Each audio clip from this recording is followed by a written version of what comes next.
हमारे चैनल को सब्सक्राइब करें और बेल आइकन दबाएं। हाय, मैं हूं आदित्य श्रीवास्तव और आप मुझे अभिजीत के नाम से जानते हैं। For more episodes of CID, subscribe to Liv Crime and hit the bell icon.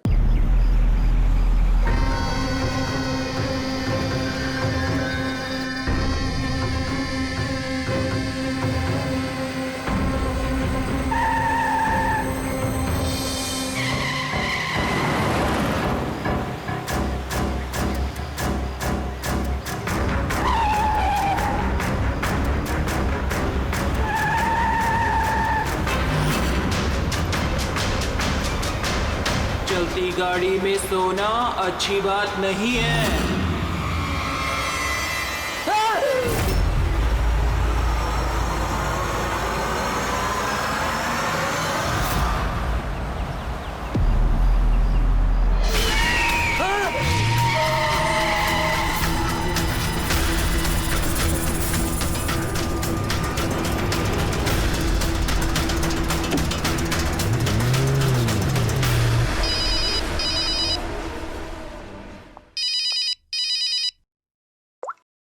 हाँ Vineet. Leela help me, Leela please help me. Leela क्या हो गया विनीत, तुम इतनी टेंशन में क्यों लग रहे हो? लीला ये लोग मुझे मार डालेंगे। लीला कौन मार डालेगा विनीत, तुम किसकी बातें कर रहे हो? लीला आई थिंक मैं लाइफ में कभी तुमसे नहीं मिल पाऊंगा। लीला विनीत बकवास बंद करो। कहाँ पे हो तुम, मुझे अपनी एग्जैक्ट लोकेशन बताओ।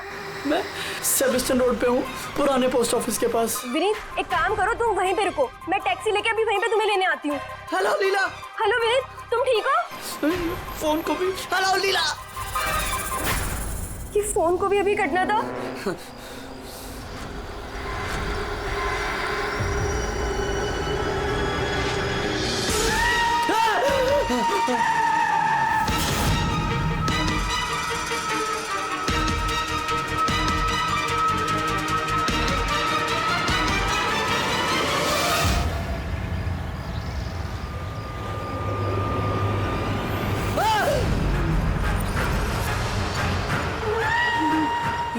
भगवान प्लीज हेल्प मी, मुझे मेरे घर तक पहुंचा दो प्लीज।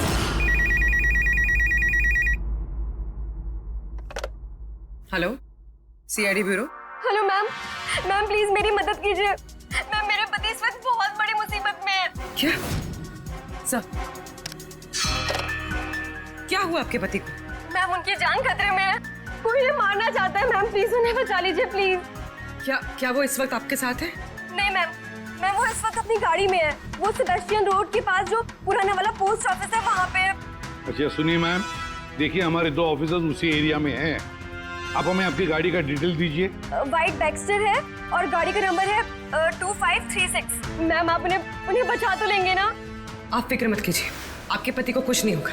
ओके पूर्वी, अभिजीत को फोन करो, उसे गाड़ी की डिटेल्स दे दो और उससे बोलो कि अर्जेंट है। या यही नंबर है। ये गाड़ी ऐसे क्यों चला रहा है? ये तो एक्सीडेंट कर देगा।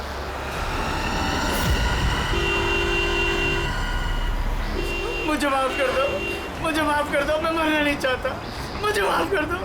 किससे बातें कर रहा है? गाड़ी में तो कोई नहीं है। अरे विनीत किससे बात कर रहा है? गाड़ी में कोई नहीं है। अंधे हो तुम लोग, तुम्हें दिखाई नहीं दे रहा? इतने सारे लोग मुझे बुला रहे हैं। कर क्या रहा है ये? मुझे माफ कर दो, मैं मरना नहीं चाहता। पागल हो गया लगता है। विनीत, विनीत, विनीत, तुम्हारी जान को खतरा हो सकता है, रुक जाओ।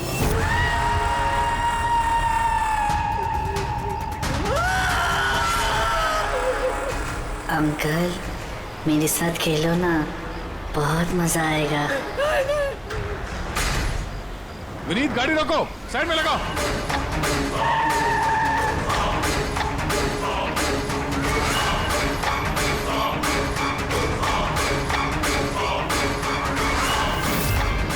रुक जाओ। विनीत, विनीत,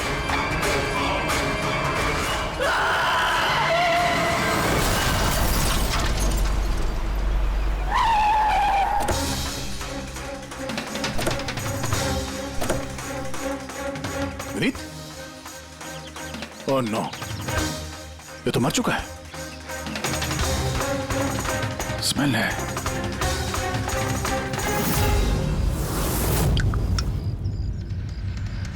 शराब पी के गाड़ी चला रहा था, लेकिन ये गाड़ी में बात कैसे कर रहा था? शराब के नशे में बड़बड़ा रहा होगा। शराब पी के तो यही होता है, एक्सीडेंट। आपने तो मुझसे वादा किया था ना कि विनीत को कुछ नहीं होगा, तो फिर क्या हो गया? देखिए मैडम, अगर उनकी जान को किसी और से खतरा होता तो हम उन्हें जरूर बचा लेते, लेकिन वो तो खुद ही शराब पी के गाड़ी चला रहे थे। आप तो जानती हैं कितना खतरनाक है। नहीं, उनकी जान खुद उनकी वजह से नहीं गई है, बल्कि उन लोगों की वजह से गई है जो इतने दिनों से उन्हें परेशान कर रहे थे। कौन लोग? सुबह शाम सोते जागते हर वक्त वो उन्हें सताते रहते थे।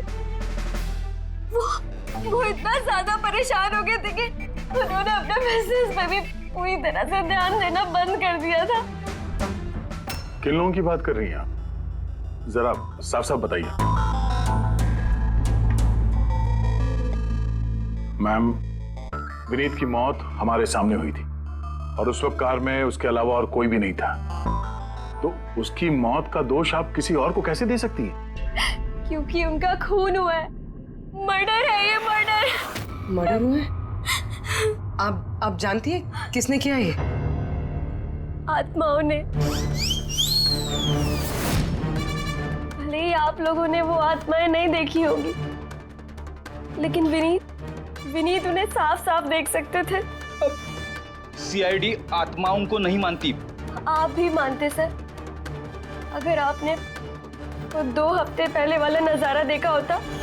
लीला उठो, उठो लीला, लीला उठो। विनीत, विनीत,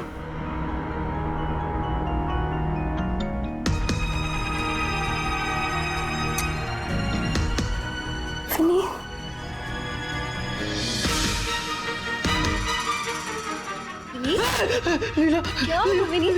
वहाँ देखो, कबर्ड के ऊपर। क्या है वहाँ विनीत? लीला, कबर्ड के ऊपर मुझे घूर रहा है। लीला, मुझे सोने नहीं दे रहा वो।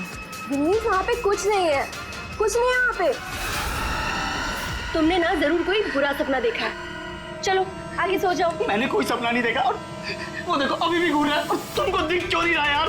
विनीत, वहाँ पे कुछ नहीं है। तुम्हारी तबीयत ठीक नहीं है विनीत, तुम आगे सो जाओ। चलो, कुछ नहीं है विनीत।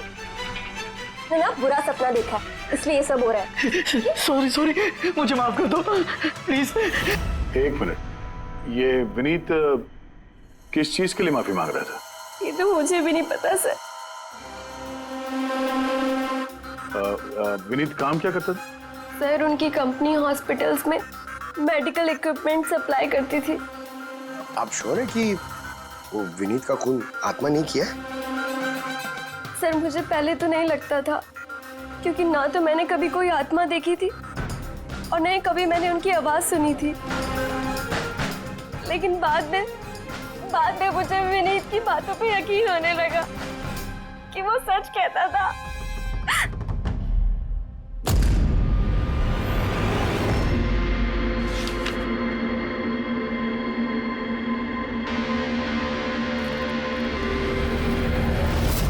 हाँ बॉस, इसकी मौत की एक ही वजह नजर आ रही है, इसके सर पर लगी हुई है चोट जो इसे एक्सीडेंट के दौरान लगी। पक्का डॉक्टर साहब, कोई और वजह नहीं? अब विसरल सैंपल्स को चेक करना अभी बाकी है, लेकिन प्राइमा फेसी तो यही दिखता है कि मौत की वजह एक्सीडेंट है। तो बॉस, इसके खून में हमें अल्कोहल की बहुत ज्यादा मात्रा मिली। मुझे लगता है उसी की वजह से इसे हेलुसिनेशन होने लगे और इसने टक्कर मार दी। मतलब ये खून का मामला नहीं है। हम फ्यूनरल के लिए बॉडी को लौटा सकते हैं। अगर कुछ डाउट हुआ तो विसरल सैंपल से पता लग जाएगा। पता नहीं सर क्यों अभी मुझे ऐसा लग रहा है कि ये केस उतना सीधा नहीं है, क्योंकि जब हमने लीला से पूछा कि ये विनीत किससे माफी मांग रहा था तो वो बात को टाल गई। हम लोग भी फ्यूनरल में जाएं क्या? वहाँ रिलेटिव भी होंगे, फ्रेंड्स भी होंगे, बहुत सारे लोग होंगे। देखते हैं कुछ पता चलता है। जाओ, जरूर जाओ फ्यूनरल में।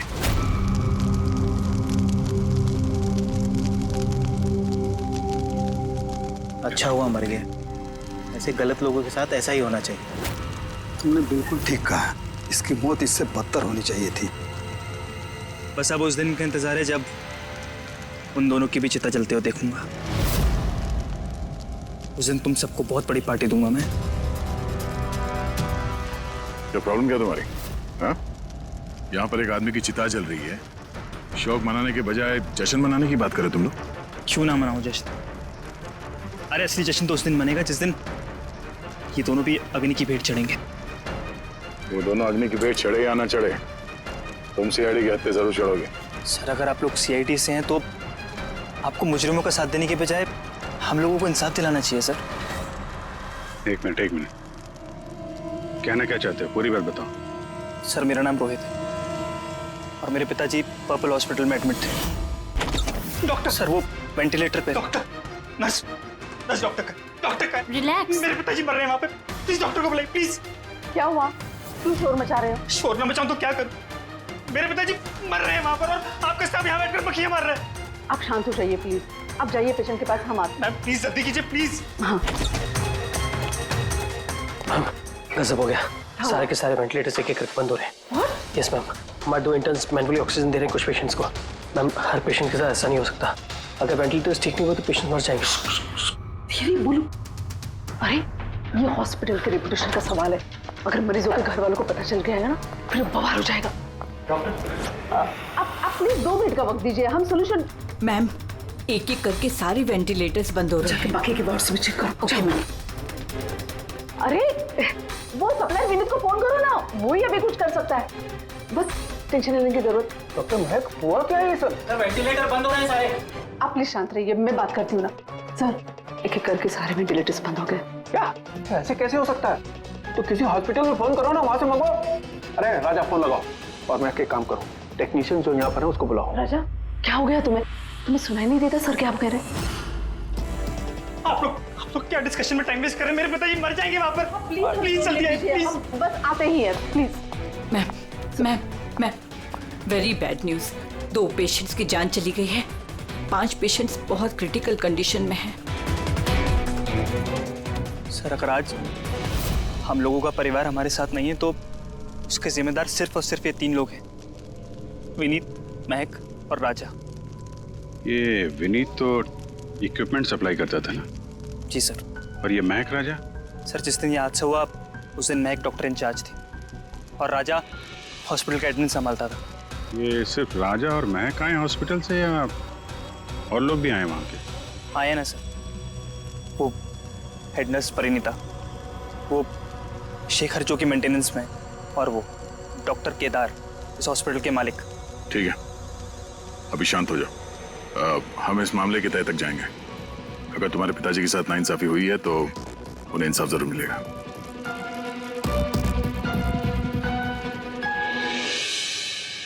समझ में आया कि ये विनीत माफी क्यों मांग रहा था। मुझे माफ कर दो, मैं मरना नहीं चाहता, मुझे माफ कर दो। और ये भी समझ में आ रहा है कि विनीत की मौत से इतने लोग खुश क्यों हैं। यानी विनीत की मौत का जिम्मेदार कोई भी हो सकता है। अब विनीत के बाद खूनी का अगला निशाना ये महक और राजा हो सकते हैं।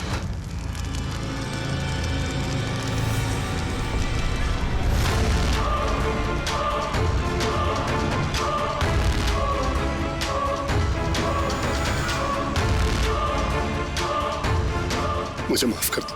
तुमने मुझे क्यों मरने दिया? मेरा पीछा मत करो।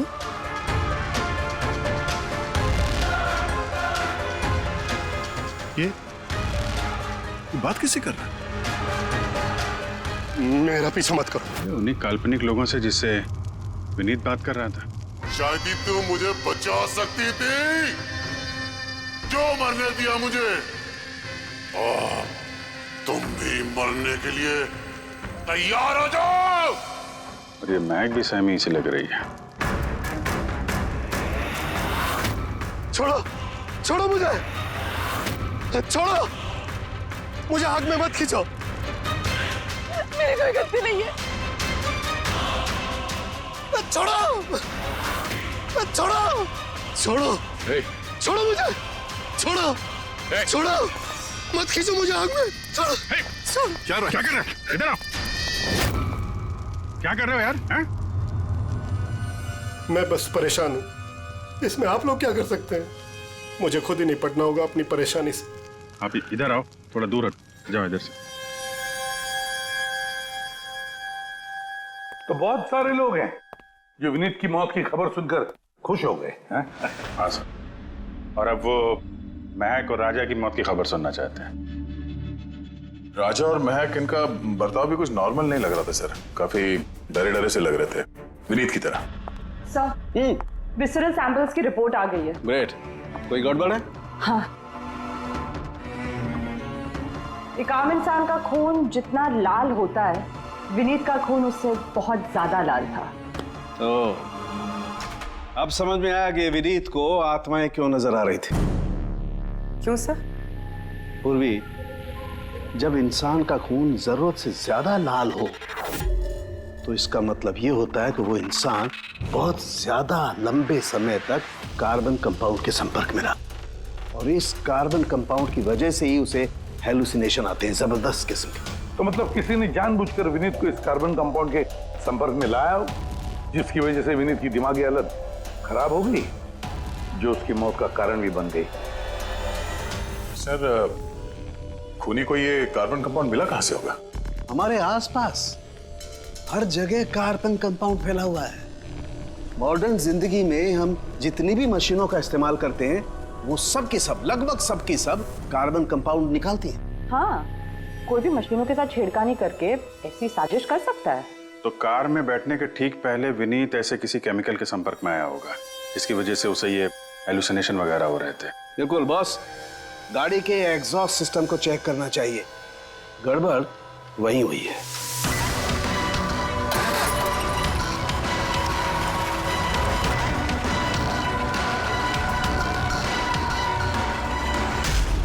सालों के सर तो सही बोले थे सर, इसमें से तो केमिकल भर भर के आ रहा है। एक बात तो पक्की है पंकज, आत्मा कोई नहीं थी। हाँ सर, इसका मतलब अब खूनी के निशाने पे दो लोग हैं, राजा और महक।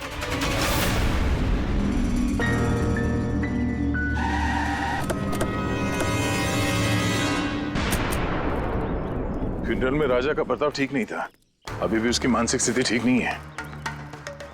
अरे सर, दरवाजा तो खुला है।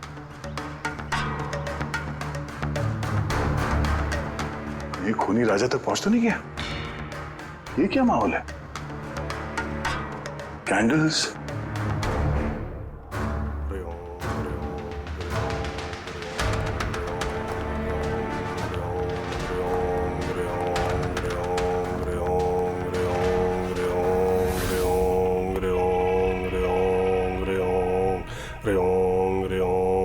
राजा,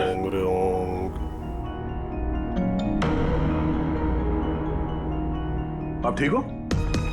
कौन है आप लोग? सीआईडी। विनीत के अंतिम संस्कार में मिले थे हम लोग, तुम आग में कूदने वाले थे, हमने तुम्हें रोका था, भूल गए? अब आप लोगों को मुझे रोकने या बचाने की जरूरत नहीं पड़ेगी। जब तक विनीत का खूनी पकड़ा नहीं जाता, तुम्हारी जान को भी खतरा है। अच्छा सच सच बताना, उन 12 मरीजों की मौत क्या तुम्हारी लापरवाही की वजह से गई थी?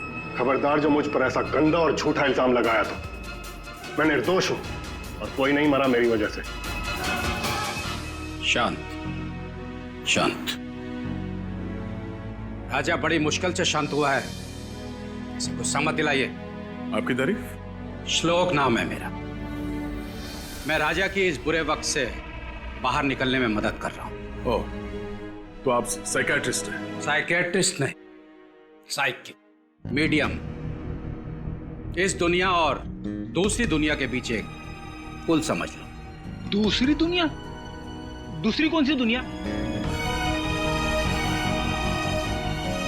वही आत्माओं वाली दुनिया। वैसे हम भी एक पुल है, मुजरिमों की दुनिया से लेके जेल के अंदर सलाखों के पीछे तक पहुंचाने का पुल। पर सर, आप मुझे सलाखों के पीछे क्यों डालना चाह रहे हैं? मैं तो राजा की आत्माओं से बचाने में मदद कर रहा हूं। राजा को आत्माओं से नहीं, केमिकल पॉइजनिंग से बचाने की जरूरत है। और बंद करो अपना ये ढोंग, समझे? सर, वो कहाँ इशारा करे? उस बूढ़े आदमी की तरफ जो एसी के पास खड़ा हुआ है। किसकी बात कर रहे हैं? मुझे तो कोई भी नहीं दिख रहा। मुझे भी नहीं दिख रहा है। मानो या ना मानो, इस कमरे के अंदर कोई शक्तिशाली आत्मा है जो राजा को नुकसान पहुंचाना चाहती है। अभी पता चल जाएगा।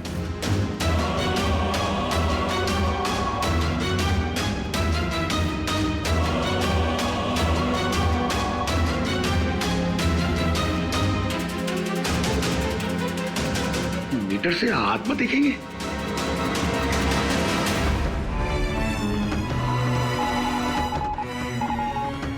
देखा, वो आत्मा एसी के पास ही है। मेरी ईएमएफ मशीन झूठ नहीं बोल सकती।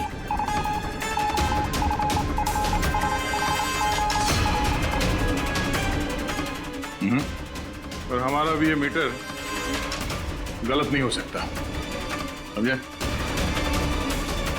रेडी? लगता है राजा को कार्बन कंपाउंड का असर उसकी गाड़ी से ही हुआ है। एक काम करो, ये मीटर ले जाओ, उसकी कार चेक करो। रेडी? पंकज, बताओ महक, विनीत के फ्यूनरल पे क्या देखा तुम? मैंने किसी को नहीं देखा, कुछ भी नहीं देखा। झूठ मत बोलो। अगर कुछ नहीं देखा तो वहां से डर के भागे क्यों? मैं झूठ नहीं बोल रही हूँ, मैंने सच में किसी को नहीं देखा। अच्छा, अस्पताल में जो 12 मौतें हुई थी, क्या वो तुम्हारी लापरवाही की वजह से हुई थी? मेरी लापरवाही की वजह से? देखिए, मुझसे जो कुछ बन पड़ता है मैंने सब कुछ किया। मैंने डॉक्टर केदार से भी बात की, लेकिन उन्होंने कुछ एक्शन लिया ही नहीं, तो मैं और क्या करती? अच्छा, तो फिर इसमें डॉक्टर केदार की गलती है? उनसे भी ज्यादा गलती है उस राजा की। उसे चेक कर लेना चाहिए था कि वेंटिलेटर्स ठीक से काम कर रहे हैं या नहीं, उनके वक्त रहते सर्विसिंग हो रही है या नहीं। तो फिर राजा दोषी है? राजा और विनीत दोनों। विनीत को भी हमें वेंटिलेटर सप्लाई करने से पहले देख लेना चाहिए था कि वो कहीं खराब तो नहीं है। आखिर कितनी जानें टिकी थी उस वेंटिलेटर्स पे? लगता है राजा और विनीत के लिए तुम्हारे अंदर काफी कड़वाहट है। विनीत की मौत से तो बहुत खुश होगी तुम। ये कैसी बातें कर रही है आप?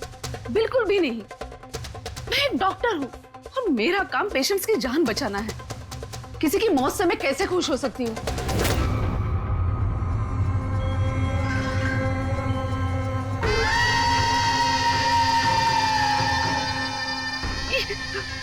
वो आ गया, वो आ गया, वो देखिए। लेकिन यहाँ तो कोई नहीं। पीछे यहाँ पर कोई नहीं है। देखो, तुम घबराओ मत। जब तक मैं हूं तुम्हें कुछ नहीं होगा। हाँ?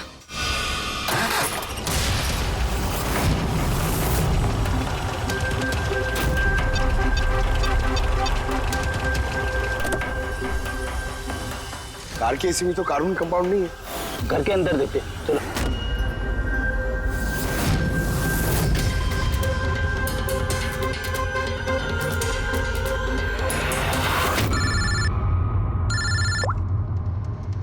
हाँ पूर्वी,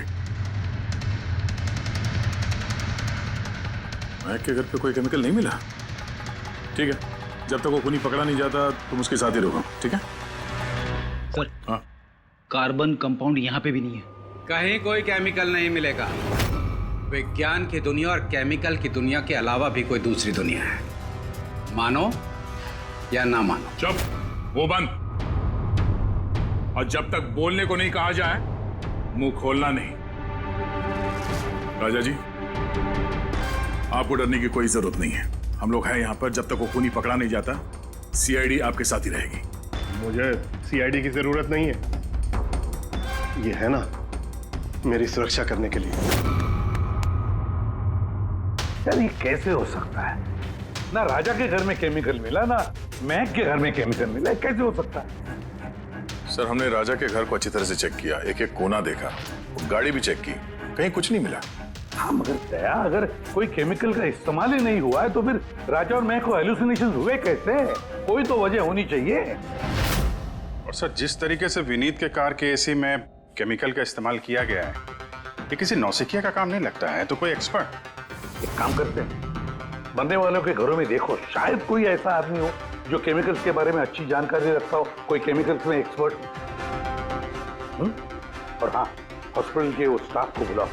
चीफ नर्स जो है ना, हेड नर्स परिणीता, फिर हेड टेक्नीशियन शेखर और मालिक केदार, तीनों को बुलाओ। सर देखते हैं।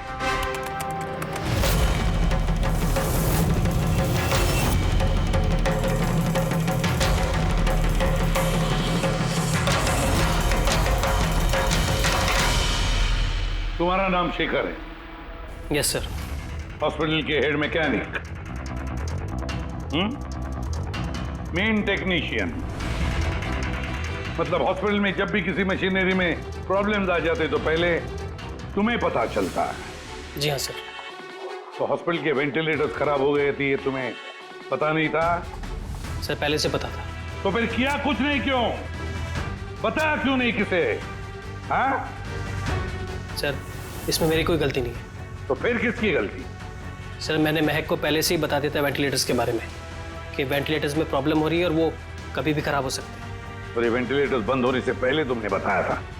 यस सर, 1 वीक पहले। मैम मैंने आपको एक नोटिस भेजा था, वार्ड 3 के वेंटिलेटर्स ठीक तरह से काम नहीं कर रहे हैं। ओह, मैंने वो तुम्हारा लेटर पढ़ लिया था शेखर, तुम टेंशन मत लेना, मैं कुछ करती हूँ। बट मैम मामला थोड़ा अर्जेंट है। हाँ हाँ मुझे पता है।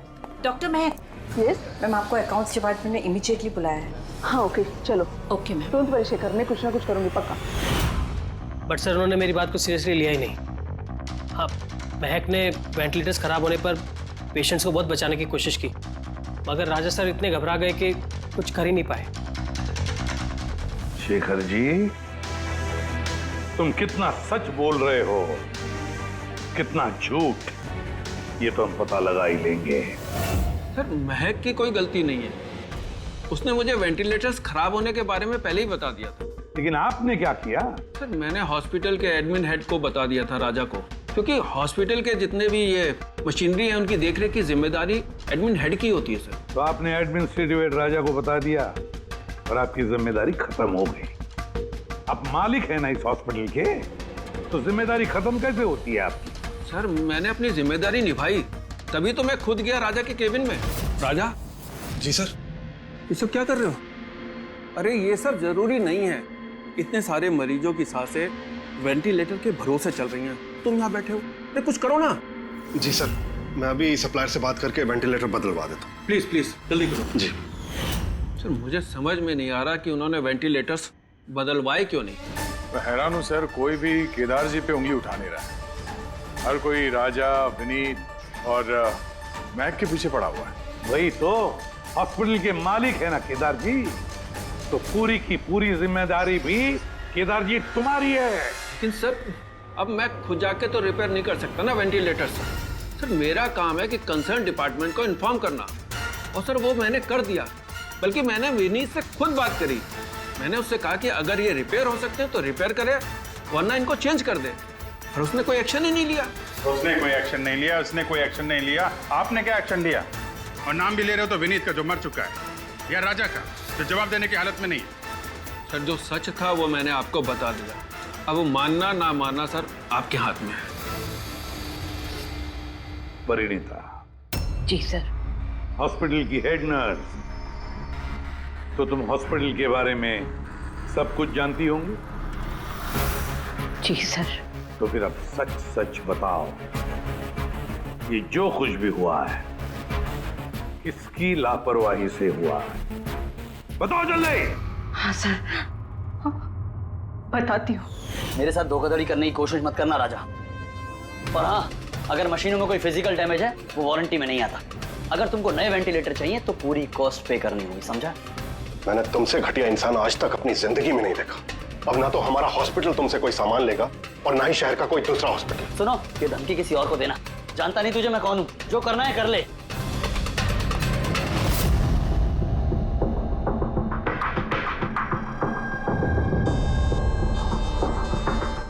ये जो कुछ भी हुआ है इस राजा और विनीत के झगड़े की वजह से हुआ है। दोनों की झगड़े की वजह से सर इतने लोगों की जान चली गई। राजा को नए वेंटिलेटर का इंतजाम तुरंत करना चाहिए था। सर इन मरीजों के परिवार वालों में से 3 लोग ऐसे हैं जिन्होंने केमिकल इंजीनियरिंग की है। अच्छा, 3 लोग? तो फिर उनकी कुंडली निकालो, देखते हैं।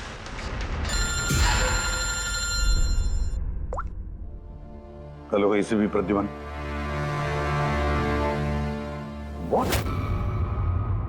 ठीक है, हम अभी पहुंचते हैं। क्या हो सर? राजा की मौत हो गई।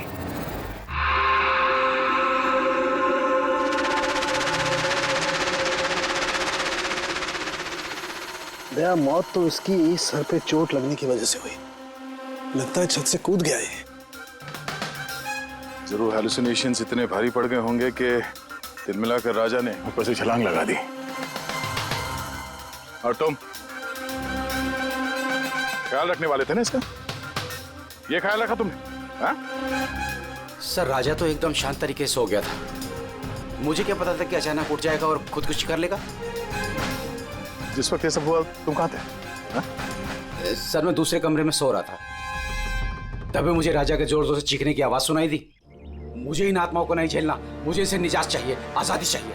और जब तक मैं इसके पास पहुंचता ये छत से कूद गया साहब। वाह क्या बात है, राजा को अकेले छोड़कर तुम घोड़े बेच के सो रहे थे?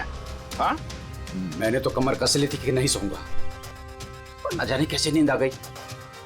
जरूर मुझे उन आत्माओं ने सुला दिया होगा। आप ये देखिए सर, मीटर की रीडिंग भी कितनी बढ़ गई है। मुझे मेरी तबीयत भी कुछ कमजोर लग रही है सर। अगर दोबारा ये मीटर दिखा दिया ना मुझे तो याद रख। एक मिनट दया, 1 मिनट भाई, जरा मीटर देना मुझे। ये लीजिए। ये मीटर मैं रख लेता हूँ। हाँ? तुम्हें लौटा दूंगा बाद में। जी सर, पर दे दीजिएगा। हाँ जरूर दे दूंगा। अभी एक काम करो, अभी तुम घर जाके थोड़ा आराम करो। थक गए हो ना, बहुत कमजोरी होगी तुम्हें। हाँ? जी सर। बराबर सोए नहीं, जाओ आराम करो। ये क्या डॉक्टर साहब, उसे जाने दिया और ये मीटर रख लिया? दया, ये मीटर जो है ना, ये बड़े काम की चीज है।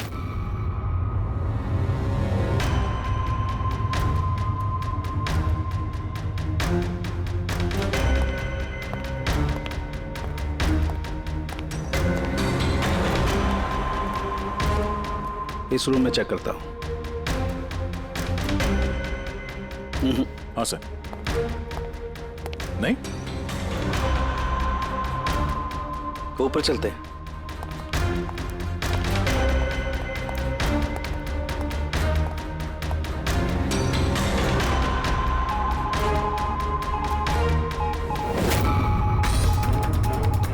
ये सालू के सर आराम से, ये नीडल तो जंगली घोड़े की तरह भाग रहा है।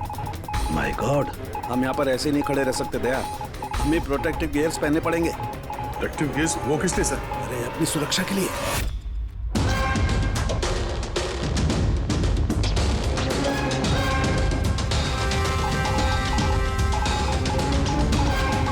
ये देखो, सबसे ज्यादा मीटर रीडिंग यहीं पर है, इस एसी के नीचे। मतलब सर वो पंकज, खबरदार जो आत्मा का नाम भी लिया तो। सर ये मीटर किस तरह इशारा कर रहा है? बताता हूँ। बाहर चलो।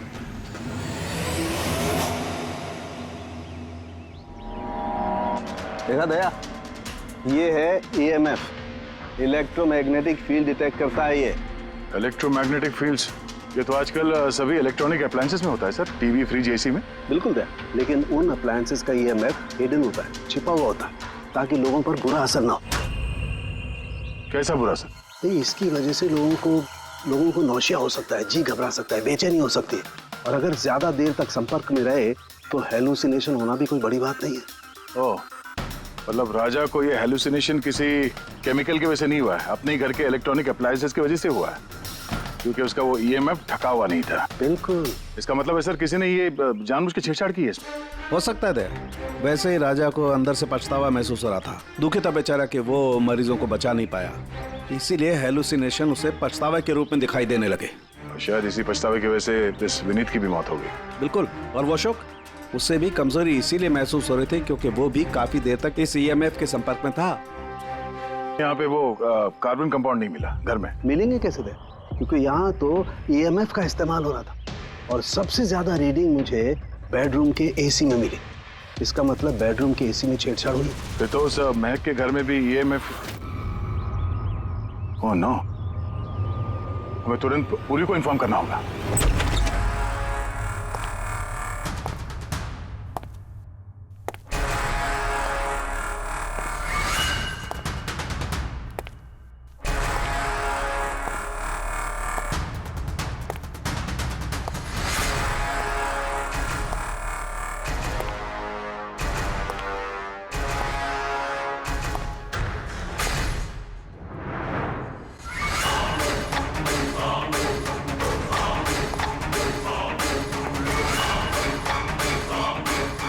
जान लेकर चैन नहीं पड़ा तुम्हें, जो फिर से मुझे मारने आई हो।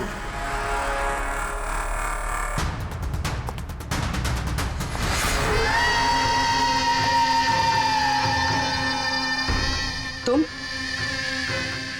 मैंने तुम्हें सेल्फ डिफेंस में मारा था और वैसे भी तुम एक मुजरिम हो। क्या मुजरिम के घर परिवार नहीं होते?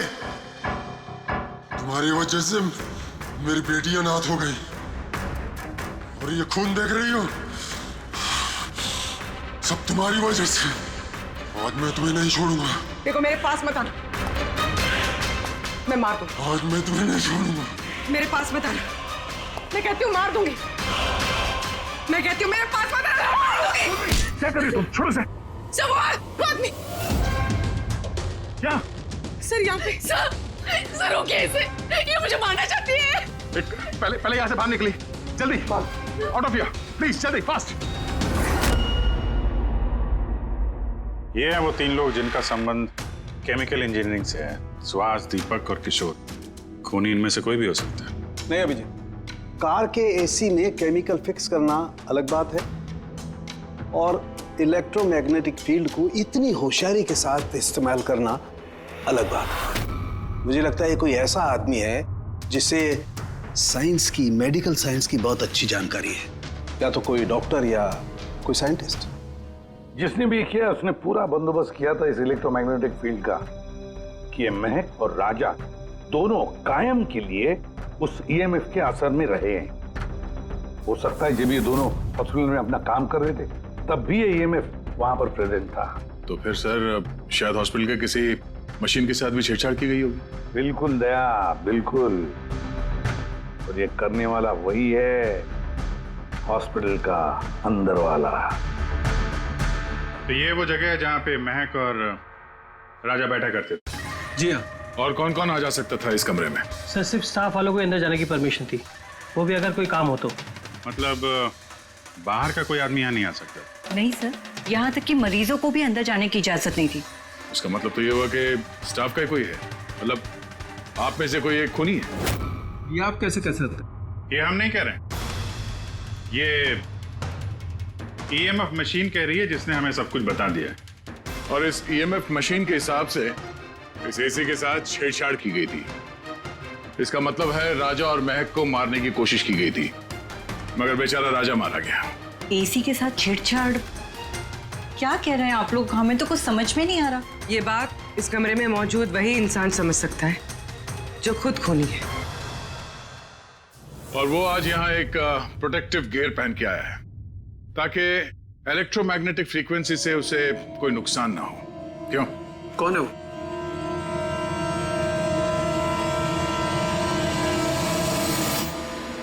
यहाँ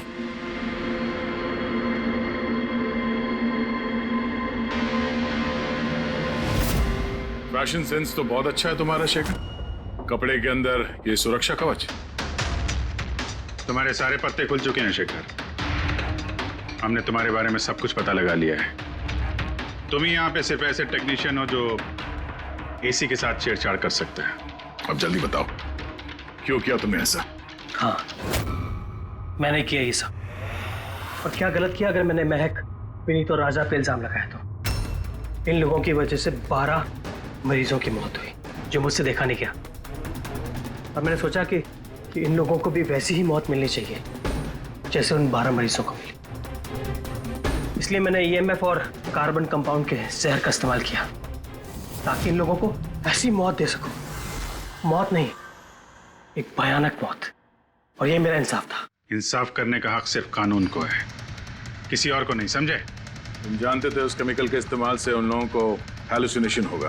वो मरे हुए मरीज उन्हें सामने दिखाई देंगे, जिसकी वजह से वो पागल हो जाएंगे। क्यों? और मैं अपने मकसद में कामयाब भी हुआ। जैसी मैं मौत चाहता था वैसी ही मौत विनीत और राजा को मिली। मगर अफसोस, महक को आपने एंड मोमेंट पे बचा लिया। कामयाब तो तुम तब होते हैं जब बिना कोई जुर्म किए उन्हें उनके अंजाम तक पहुंचाते हैं। क्या फर्क रह गया तुम में और उन दोनों में? अब तुम भी एक हत्यारे हो। तुम्हें क्या सजा मिलेगी इसका फैसला तो अब अदालत ही करेगी।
सीआईडी को फोन करता हूँ।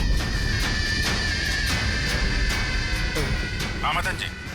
Hello hello Madan ji, hello Madan ji, क्या हो गया?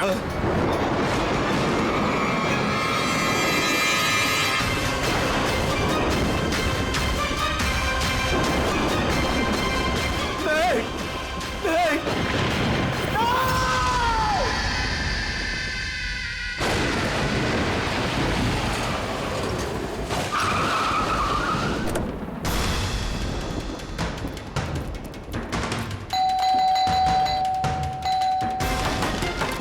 मदन जी, मदन जी, मदन जी, मदन जी,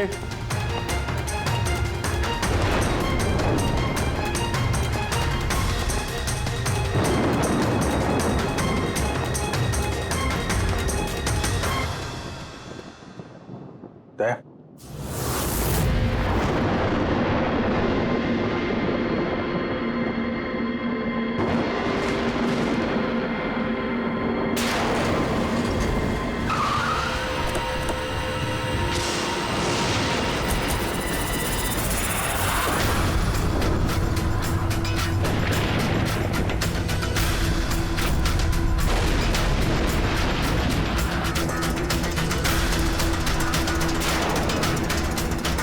मदन जी,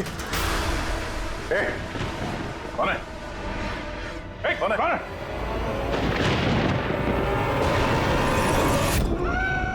ये क्या?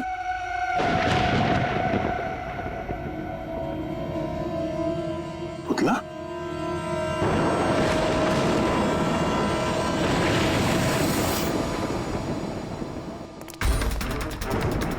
Abhijit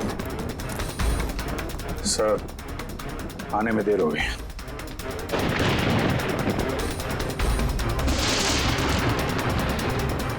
my God.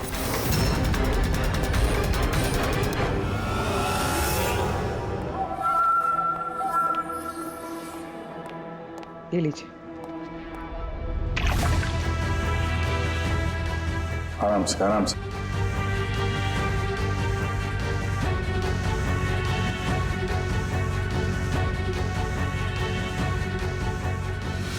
मदन जी, आप ठीक तो है ना? क्यों, क्या हुआ आपको? कोई है? हाँ? मेरी जान लेना चाहता है। कौन? हर वक्त मेरे आसपास ही रहते, मुझे कभी अकेला नहीं छोड़ते। शायद इस वक्त भी मुझे देख रहे, सुन रहे। देखिए मदन जी, घबराइए मत, आपको कुछ नहीं होगा, हम लोग हैं ना। मदन जी, आप किसकी बात कर रहे हैं? कौन कौन आपके पीछे पड़ा हुआ है? पुतले, कठपुतली है।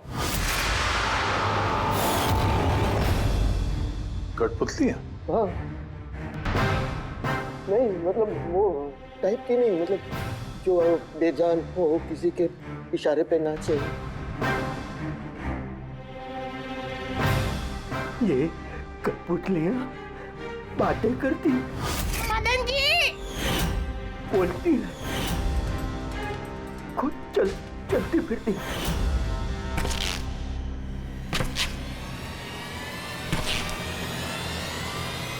मदन जी, ओ मदन जी। बातें करने वाली कठपुतलियाँ? हाँ, मैं जानता हूँ आपको मेरी बात का यकीन नहीं होगा, लेकिन बात ही है, किसी को नहीं होगा।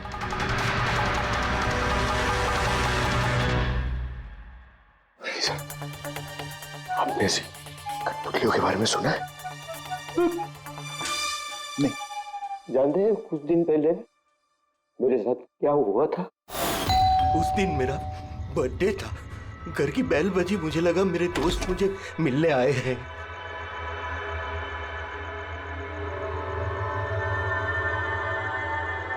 इतनी रात को किसने बेल बजाई होगी? कमाल है। मदन जी,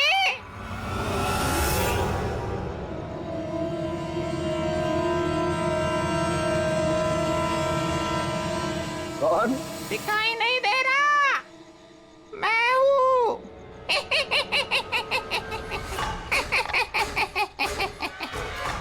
मैं ही हूँ, इतना हैरान होने की जरूरत नहीं। पता है यहाँ मैं क्यों आया हूँ? क्यों? तुम्हारी जान लेने। क्या? हाँ, तुझे जान से मारने। रवि, कविता, जल्दी यहाँ आओ। क्या हुआ भाई साहब? ये पुतला, ये इसने मुझे कहा कि ये मेरी जान ले लेगा। क्या? हाँ भाई साहब, ये बेजान पुतला है। हाँ, वही तो ये आपकी जान कैसे लेगा? भाई साहब, आप हमारे साथ मजाक कर रहे हैं क्या? हाँ? नहीं, कैसी बात कर रहे हो तुम रवि? है, मैं ऐसा बेहुदा मजाक क्यों करूंगा तुम लोग, और वो भी आज के दिन? अरे मैंने खुद सुना, इसने मुझे कहा कि वो जान ले लेगा। एक मिनट, मैं देखता हूँ। संभालना रवि, ये शांत।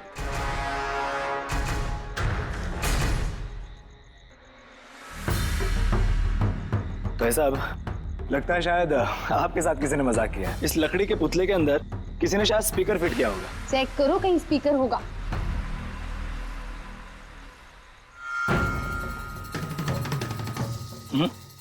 नहीं, इसमें तो कुछ भी नहीं है। अब कहाँ है वो पुतला? कैसे होगा? मैं उसी टाइम उसे तोड़ मोड़ के जला के खत्म कर दी। धमकी दी थी मुझे, उसे मैं कैसे ऐसे छोड़ देता? क्या आपने वाकई देखा था? हाँ, मैं मदन जी, हो सकता है आपको कोई सपना अपना आया। वही अकेला देखा मैं, और एक बार नहीं, ऐसा मेरे साथ थोड़े दिन बाद भी।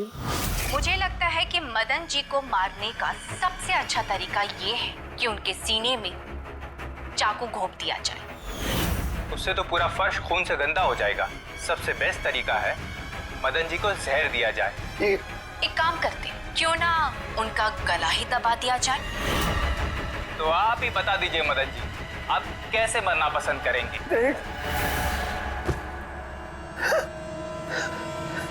मदन जी!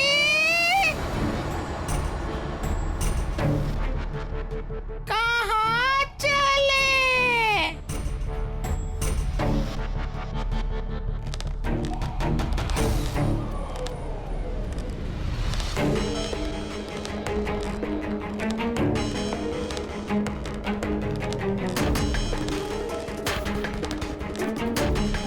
तो बताओ मदन जी,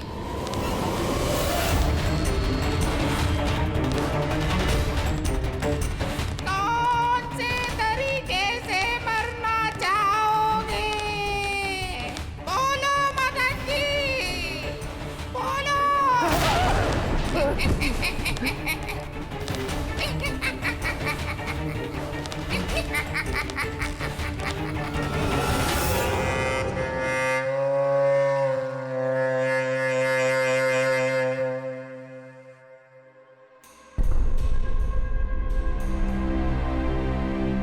वाकई मदन जी की जान को वाकई खतरा था। सही कह रहे थे, कोई वहम नहीं था।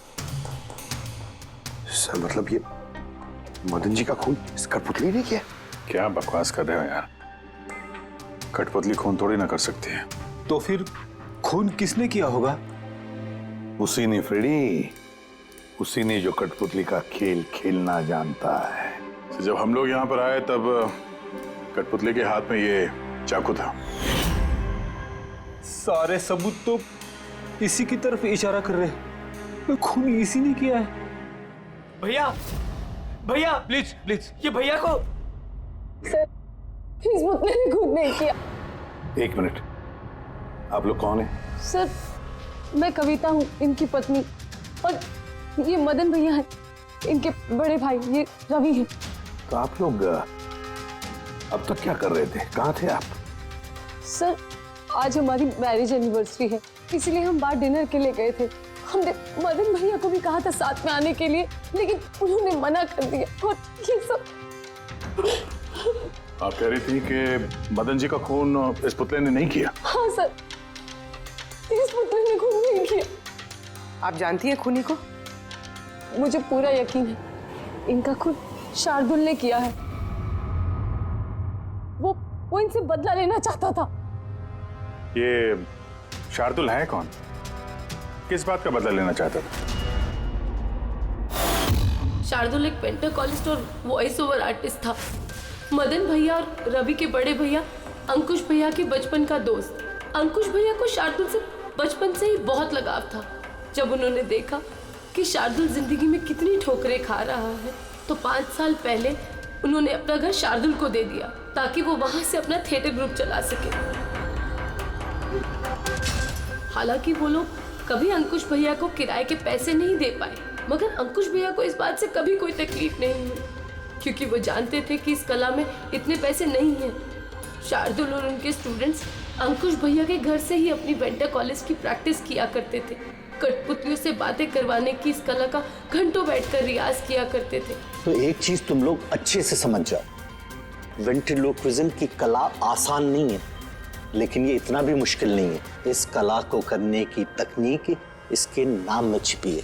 वेंट्रिलोक्विज्म एक लैटिन शब्द है जिसमें वेंटर का मतलब पेट और लोक्वी मतलब बोलना, और वेंट्रिलोक्विज्म मतलब पेट से बोलना।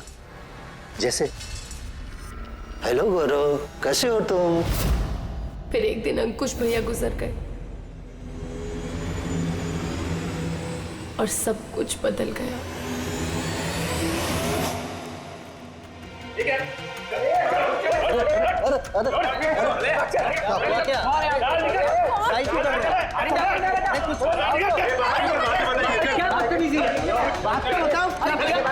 चाहिए क्या? रवि, मदन, इधर क्या हो रहा है? क्या हो रहा है? ये जो इतने वक्त से तुम्हारी मुफ्तखोरी चल रही थी ना, आज से बंद हो रही। हमने यहाँ कोई धर्मशाला नहीं खोल रखी। लेकिन मदन, अंकुश ने तो कहा था। कौन अंकुश? जो मर गया वो जिंदा नहीं है, दुनिया में नहीं है। आज तक उसके तरीके से चलता था, अब मैं हूँ, मेरे तरीके से चलेगा। सुना तुमने? चलो जगह खाली करो। रवि समझा अपने भाई को। वो क्या समझाएगा मुझे? मैं समझता हूँ ना सब कुछ। और अगर यहाँ रहना ही है तो किराया देना पड़ेगा। किराया? हाँ किराया। कितना किराया देना होगा? मैं 4 लाख। 4 लाख? मगर 4 लाख तो हमारे पास नहीं है। नहीं है तो खाली करो, वरना पुलिस को बुला के तुम सबको जेल में भिजवा दूंगा। वहां पर रहने का कोई किराया भी नहीं देना पड़ेगा। मदन, हमें कुछ मोहलत दो।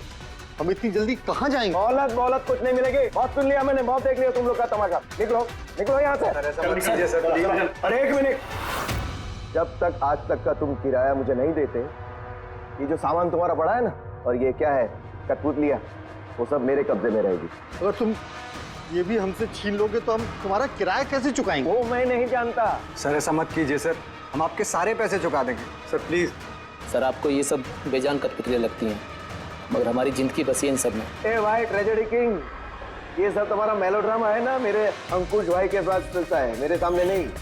और ये क्या ये 4 लाख रुपया कमा के देगी ये कठपुतलियां? अरे 4 लाख क्या, 4400 रुपये भी कमा के नहीं दे सकती है। जानते हो क्यों? क्योंकि ये कला खत्म हो चुकी है, जीरो। ये तुम्हारे गुरु है ना, कौन, शार्दुल, उसकी तरह किसी काम की नहीं है। लूजर है लूजर ये। चले निकल निकल।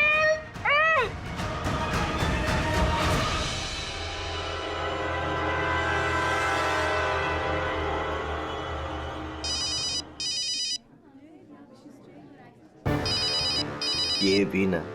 कौन है भैया? और कौन, शार्दुल। बार बार मुझे इस तरह फोन करके धमकियां देता है। मैं देखता हूँ। मैं आ रहा हूँ तुझे मारने।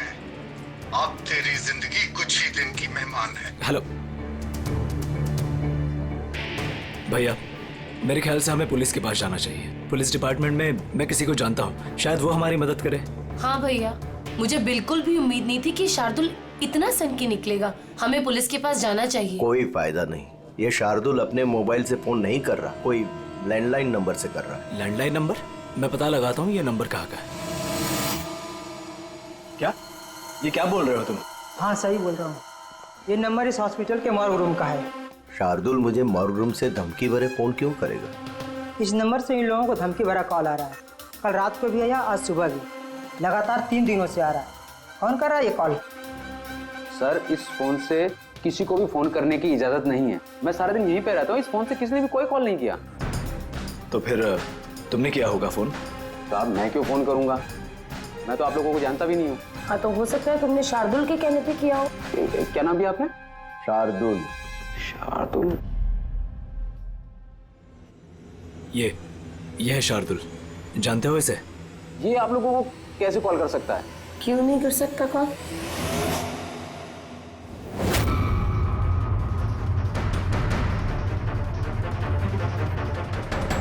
ये कैसे हो गया? शार्दुल 3 दिन पहले इनकी मौत हो चुकी है, तो फिर ये फोन कैसे कर सकते हैं? पर इनकी मौत हुई कैसे? इन्होंने शराब पी रखी थी, एक कार इनको उड़ा के चली गई, मौके पे इनकी मौत हो गई। अगर ये यहाँ मरा पड़ा है तो मुझे धमकी भरे फोन कौन करता था?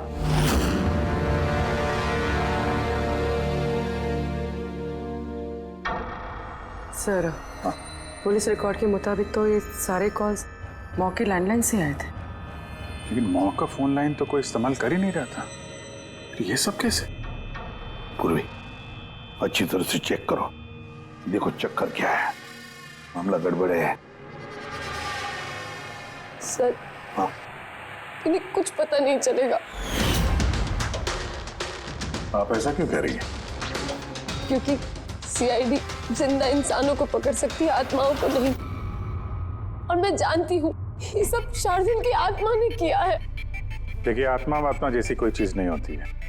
पढ़ी लिखी होने के बाद भी आप ऐसी बातें कर रही हैं। आप भी तो पढ़े लिखे, आप ही बताइए ना, एक लाश मॉर्ग से फोन कैसे कर सकती है? कैसे मदन भैया से वो कठपुतलियां बात कर सकती है? सर, आपको ये सब नॉर्मल लग रहा है? आप लोगों ने भी ऐसा कुछ अनुभव किया जैसे मदन जी ने किया था? जी सर। नहीं, हट जाओ। आज मैं तुम्हें छोड़ूंगा नहीं। बहुत परेशान किया है तुम लोगों ने मुझे। मार डालूंगा मैं, आज तुमको छोड़ूंगा नहीं। भैया, हट जाओ। नहीं। भैया क्या हुआ? क्या बताना? अरे भैया, ये क्या कर रहे हैं भैया? भैया क्या? कठपुतलियां हैं, दूर रहना। कठपुतलियां? हाँ, मारने आई है मुझे, मैंने कहा था ना। भैया एक बात तो सुनिए। क्या कर रहे हैं आप?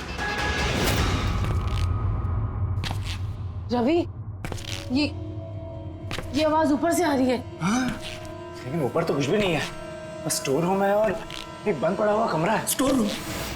हाँ, उस स्टोर रूम में तो मैंने सारी कठपुतलियां बड़े से बक्से में ताला लगा के बंद करके रखी है।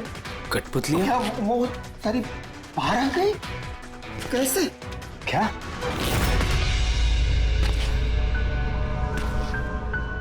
भैया, आप डरिए मत, आइए ऊपर चलिए। रवि, लेकिन चलो चलिए, आराम से। संभल के।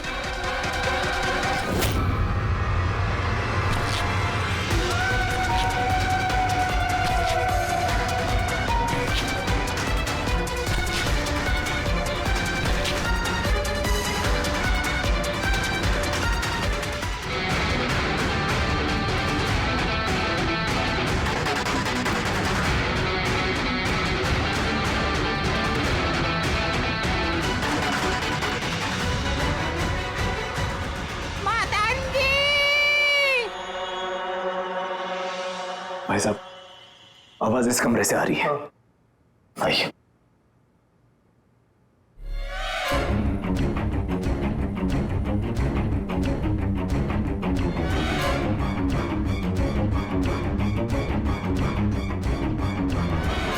मदन जी,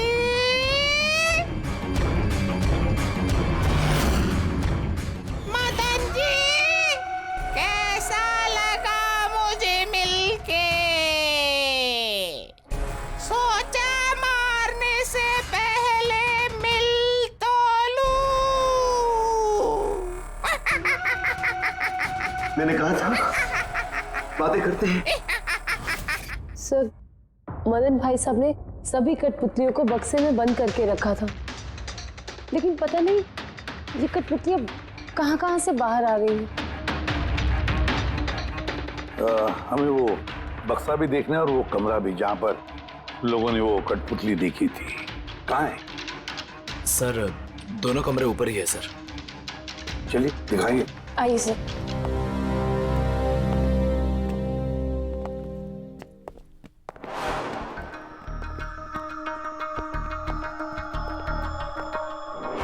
सर, पैरों की आवाज हमने कॉरिडोर में सुनी थी और वो पुतला हमने यहाँ इस जगह पर देखा था सर।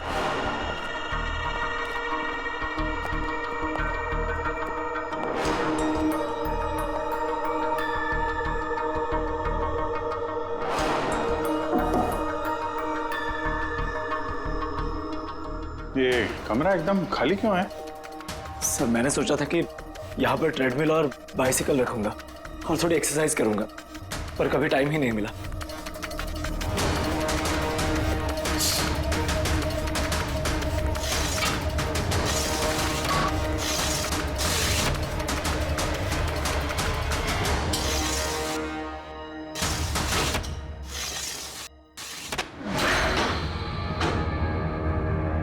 सर, ये तो बंद ही नहीं हो रहा।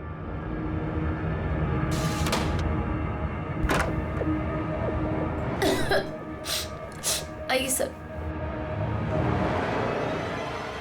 सर, यही वो पेटियां हैं जिनमें कठपुतलियां बंद थी। इसे लाइट ऑन करना। जी।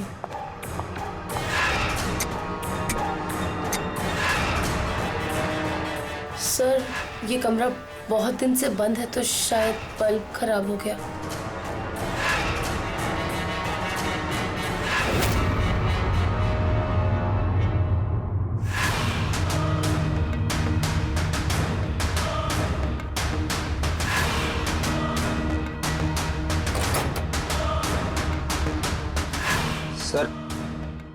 सारे पेटियों पे ताला लगा है।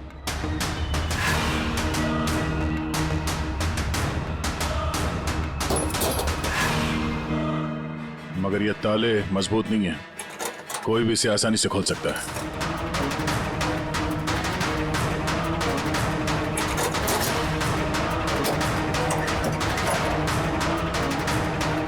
इतने सारे पुतले,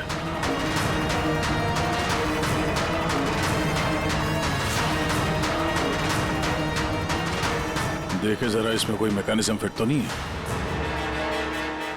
सर मैं आपसे बोल तो रही हूँ ये बात नहीं करते हैं, जरूर इसमें शार्दुल की आत्मा आकर बात करती है।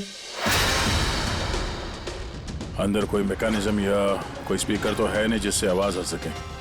सर वाकई में ये सच बोल रही है, ना तो कोई मैकेनिज्म है और ना ही कोई स्पीकर, तो फिर ये कठपुतलियां बोल कैसे सकती है?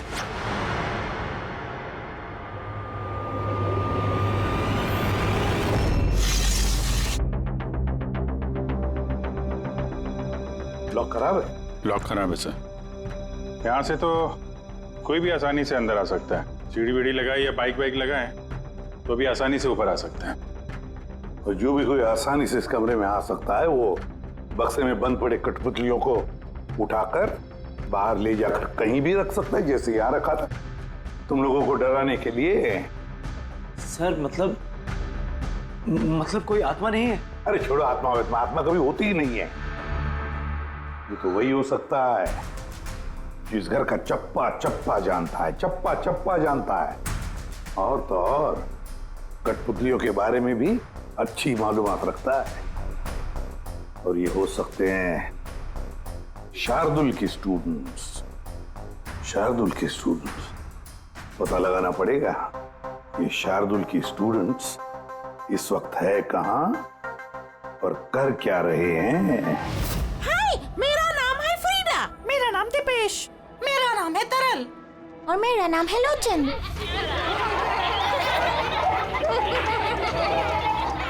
आज मैं आप सबको एक बहुत ही अच्छी कहानी सुनाने वाली हूँ। नहीं, हमेशा तुम ही क्यों सुनाओगी कहानी? अरे, तो इसमें अर्जी क्या है? हाँ, फ्रीडा, तुम्हें हमेशा सबसे अच्छा रोल चाहिए होता है। हाँ दीपेश, तुमने बिल्कुल सही कहा।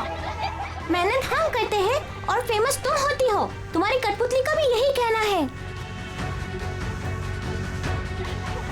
सर समझ में नहीं आ रहा सर, ये कठपुतली बात कैसे कर रही है?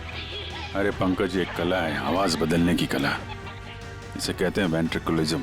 बिल्कुल, बात तो यही लोग कर रहे हैं, लेकिन लगता है कि ये आवाज कठपुतली के मुंह से निकल रही है। मगर सर ये लोग कहाँ बात कर रहे हैं? देखिए ना, इनके तो मुंह भी नहीं चल रहे। देखो, मैं कह रहा हूँ मैं सबसे बेस्ट हूँ। यही तो कला है पंकज, बिना मुंह खोले इतनी साफ आवाज में बात करना। आवाज यहाँ पेट से निकलती है। वो आत्मा भी इसी कला की पैदाइश थी। उन पुतलों ने इसी कला के जरिए मदन जी से बात की थी और वो न्यूज रीडर्स ने भी। मगर सर ये लोग तो कठपुतलियों को ऐसे हाथ से हिला रहे हैं सर। हाँ, तो ऐसे तो होता है पेट शो में। मगर सर मदन जी ने पुतला देखा था, उसे तो कोई हाथ से नहीं हिला रहा था, ना ही कोई बात कर रहा था ऐसे। शायद कोई मैकेनिज्म फिट किया होगा उन पुतलों में जो किसी रिमोट कंट्रोल से ऑपरेट होता होगा। सर मगर रवि ने बोला था कि उसके अंदर कुछ भी नहीं था, कुछ भी नहीं था। साउंड मैकेनिज्म नहीं मिला था, लेकिन उसके सर के अंदर कोई मैकेनिज्म था जिसकी वजह से उसका सर और मुंह हिल रहा था, जो शायद रवि को दिखा नहीं। सी कठपुतलियां बनाना शार्दुल या उसके किसी स्टूडेंट का ही काम हो सकता है, जो मदन जी के घर का चप्पा चप्पा अच्छी तरह से जानता है। इन्हें पता होगा उस खिड़की के बारे में जिसका लाश टूटा हुआ था। घर में घुस के जगह जगह कठपुतलियां लगाना और उनसे बातें करवाना तो इनके बायत का खेल है। मगर सर मॉर्ग से इन लोगों ने कॉल कैसे किया? सर सर पता चल गया कि मॉर्ग रूम वाले फोन कैसे आ रहे हैं। कैसे? सर इसके लिए स्पूफिंग सॉफ्टवेयर का इस्तेमाल किया गया। Spoofing software? ये क्या होता है? सर अभी बताती हूँ।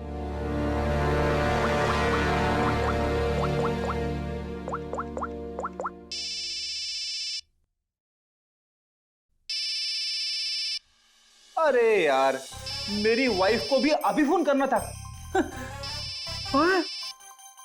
सर मैं बिजली का बिल भरना फिर से भूल गया हूँ। शायद बिजली कट गई होगी। डांटने के लिए मुझे फोन किया होगा। फोन उठाऊं क्या? ले लो, जाओ जल्दी बात करो। हेलो, हाँ मैं घर आने से पहले बिजली का बिल भर दूंगा। क्या फ्रेडी सर, इस बार बिजली कट ही जाएगी। अरे पूर्वी, तुमने फोन किया? मगर ये तो मेरी वाइफ का फोन नंबर है। पूर्वी, ये कैसे किया? सर ये तो स्पूफिंग सॉफ्टवेयर का कमाल है। फोन कहीं से भी करो, नंबर वही दिखाओ जो आप चाहते हो। पूरी ये सॉफ्टवेयर तुम्हें मिला कहाँ से? सर साइबर यूनिट से लिया है। सर इसकी मदद से सिर्फ नंबर ही नहीं बल्कि इंसान अपनी लोकेशन भी गलत बता सकता है। अरे बाप रे सर, ये तो बड़ा खतरनाक सॉफ्टवेयर है। हाँ, खूनी ने मॉर्ग का नंबर इसलिए चुना ताकि हमें लगे कि ये सारा चक्कर शार्दुल की आत्मा का है। शार्दुल की आत्मा का। अच्छा बच्चों, आप लोगों को मिलके बहुत मजा आया। अगली बार फिर मिलेंगे। बाय। संभाल के बच्चे, संभाल के। Bye bye bye bye. जी कहिए, क्या मैं आपकी मदद कर सकता हूँ? जी हाँ, आप लोग मदद नहीं करेंगे तो और कौन करेगा? दरअसल हम ये जानना चाहते हैं कि मदन जी को डराने का प्लान आप में से किसका था? हम लोग कुछ समझे नहीं। अच्छा, तुम लोग भी नहीं समझे? हाँ? नहीं सर, अभी नहीं समझा। मैं निर्दोष हूँ। बहुत हंसी आ रही। हाँ? एक आदमी की जान चली गई, तुम सबको बहुत हंसी आ रही है। जान? किसकी जान? मदन जी की। खून हुआ है उनका सीआईडी से हम लोग। सीआईडी? जी हाँ, सीआईडी। और हमारे शक के दायरे में हो तुम सब।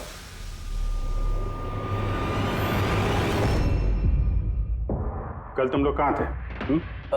मैं कल अपने दोस्त सलोनी के घर पे था सर। आप उसके घर वालों से पूछ सकते हैं। और तुम कहाँ थे? सर हम, मेरा मतलब लोचन और मैं एक शो के लिए गए थे पुणे। आज सुबह ही लौटे हैं हम। पुणे? कैसे गए थे पुणे? रेडियो कैब से। आई हैव द इंफॉर्मेशन, आप चेक कर सकते हो। ये लीजिए। क्या हुआ? बहुत पसीने छूट रहे हैं तुमको? हाँ? तुम कहाँ थे कल रात? सर वो मैं बताता हूँ। तुम कल रात मदन के घर में थे या नहीं? हाँ मैं वहाँ, लेकिन मैंने किसी को नहीं मारा। क्या करने गया था फिर वहाँ? हाँ? सर हम तो बस मदन को सबक सिखाना चाहते थे। जो कुछ उसने शार्दुल सर के साथ किया वो बहुत गलत किया।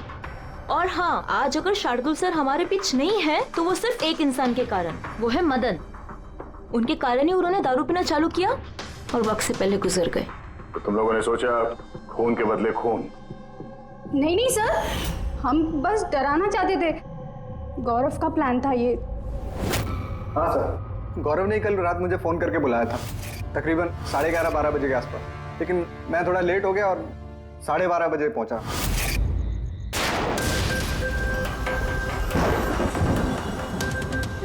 आज तो वैसे ही बहुत लेट हो गया, मार ही डालेगा गौरव मुझे। चला गया शायद अंदर, इससे इशारा कैसे करूं?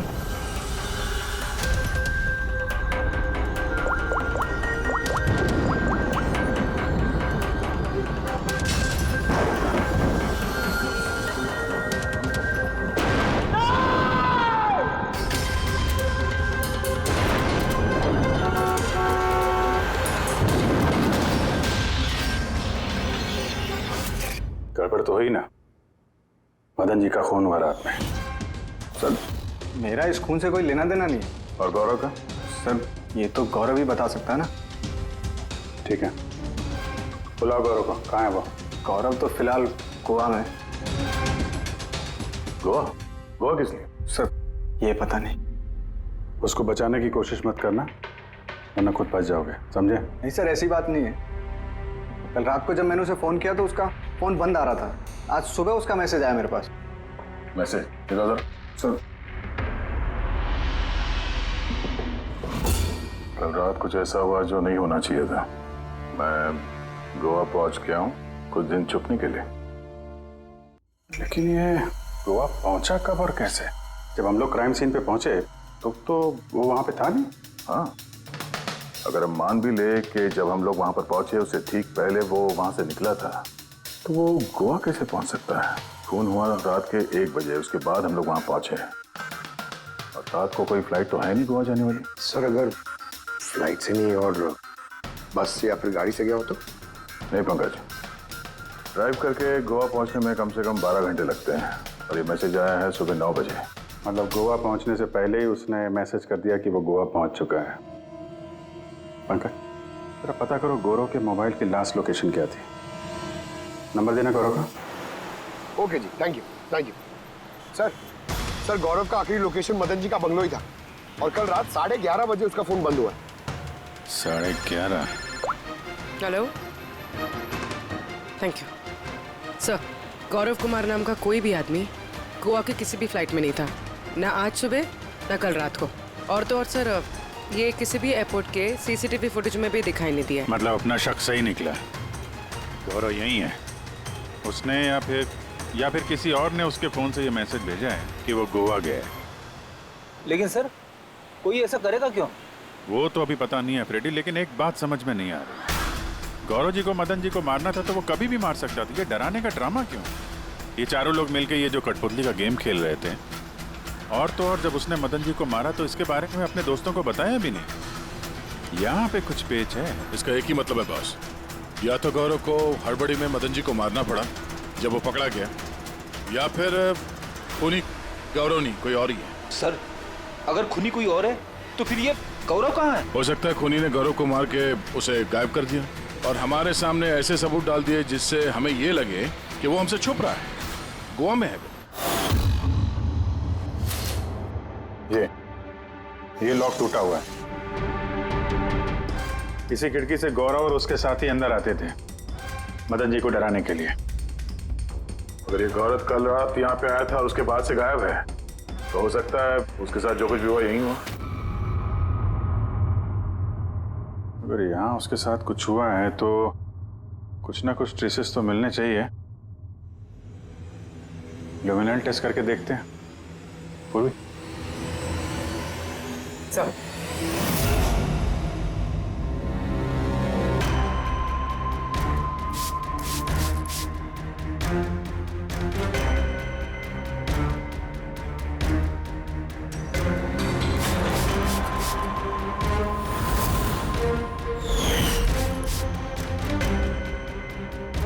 आपका शक सही था, यहाँ पर तो खून है। तो इस दरवाजे से जैसे ही बाहर निकला होगा किसी ने हमला किया उसमें। सर इस तरफ तो कोई निशान नहीं है। इस तरफ देखो।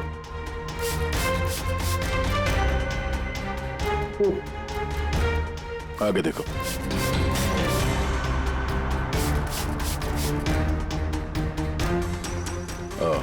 मतलब हमला करने के बाद गौरव को घसीट के यहाँ स्टोर रूम तक लाया गया।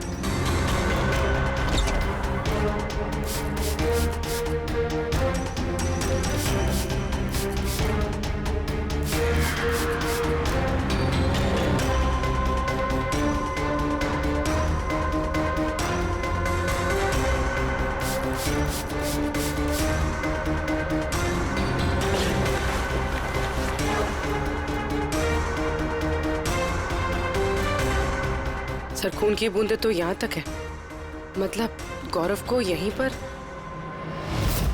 और हम लोग यहाँ पर आए और हमें पता भी नहीं चला। और अब यहाँ से गायब।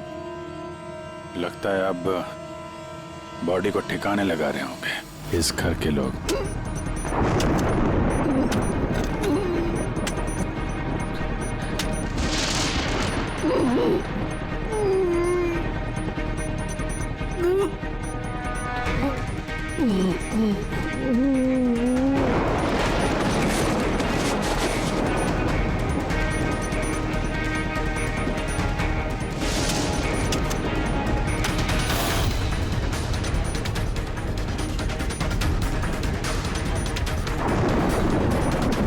सीआईडी? अरे गोली लग जाएगी, भागेगा। चलो पीछे। सर हाँ जिंदा है। ले जाओ जल्दी हॉस्पिटल। जिंदा दफनाना चाहते थे सर। हाँ लेकिन आपको कैसे पता चला कि हम लोग यहाँ पर हैं? आजकल मोबाइल के जरिए भी मुजरिमों को पकड़ लेते हैं हम लोग।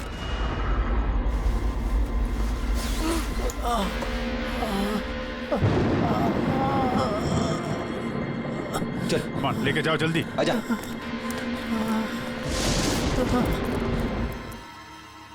उस खुदगर्ज और लालची इंसान का मर जाना ही ठीक था।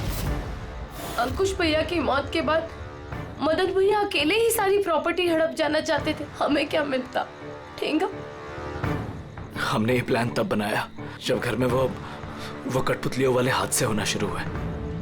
हम जानते थे सर कि कोई आत्मा वात्मा का चक्कर नहीं है, इसीलिए हम एक रात जागे ताकि इस कठपुतली के राज से पर्दाफाश कर सके। और फिर तुम लोगों ने गौरव को पकड़ लिया? हाँ।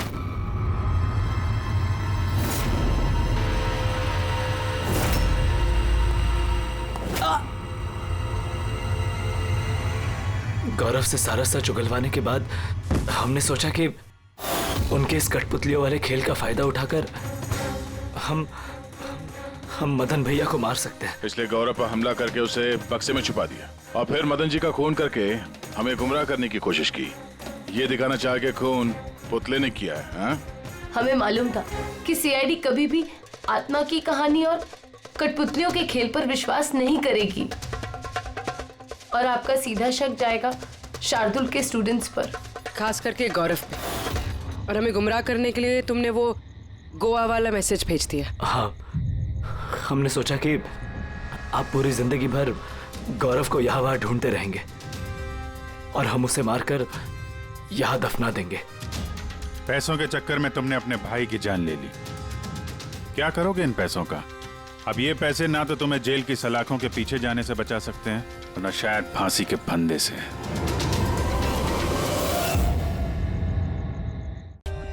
For more updates, subscribe to our channel, click the show links and enjoy watching the videos.